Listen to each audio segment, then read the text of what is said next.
In today's tutorial, I'm going to show you how to disable automatic restarting after system failure on your Acer laptop, tablet, or desktop device.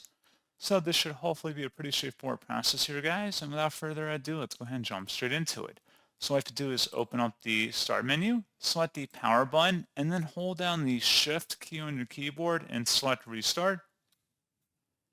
And if you're unable to boot into Windows to do that, you can just do a hard power off 3 times in a row, and that'll also get you into the troubleshooting menu we're about to go into.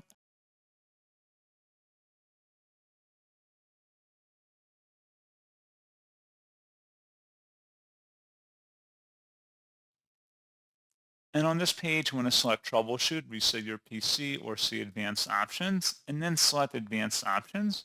Select the Startup Settings, Change Windows Startup Behavior tile, and then select Restart.